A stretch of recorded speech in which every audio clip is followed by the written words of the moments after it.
Here into this numerical, we need to find what is the angle between the following pairs of vectors a and b, right? Where the vector a is given as I plus j plus k and b is given as minus 2i minus 2j minus 2k, right? So we are just writing over the vectors a and b over here, right? We know by the formula of dot product, right?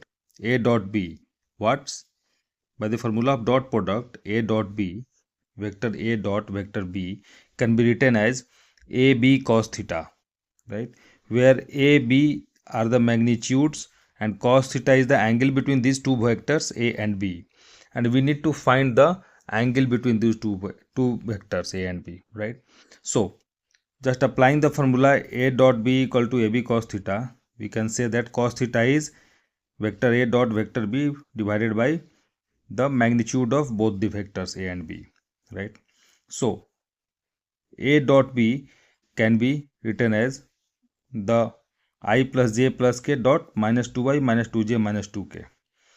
Here I and j and k will remain here, and rest of the other terms become 0. Why? Because I dot j is 0, j dot k is 0, and similarly all others are 0. Why? Because the angle between I and j and k, and I and k all are 90 degree, and cos dot product is there. When the dot product is there, then cos of that angle, that is cos of 90, will be 0. So all the products carrying I dot j, j dot k, I j dot k and I dot k all are 0, right? Or vice versa. So we are left with a dot b as minus 2 minus 2 minus 2, that is minus 6, right? Because you can see I and I, they are making an angle of 0 degree between them. So cos of 0 is 1. So that's why I, j and k remains. So the magnitude of a dot b will be minus 6. Now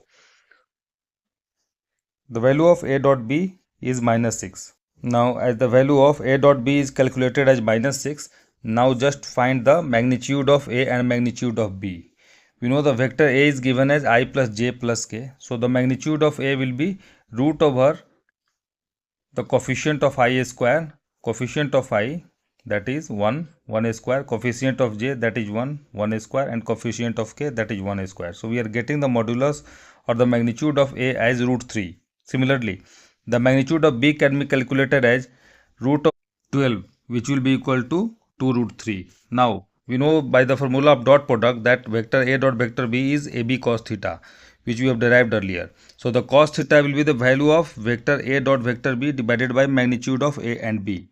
So the dot product of a and b, both the vectors, is calculated as minus 6. So minus 6 will be coming into the numerator, and it will be divided by the magnitude of a and b, that is root 3 and 2 root 3, which will give the cos theta value as minus 1. And cos theta will be minus 1 at 180 degree. So theta will be 180 degree. This is our answer. This is the angle between two vectors.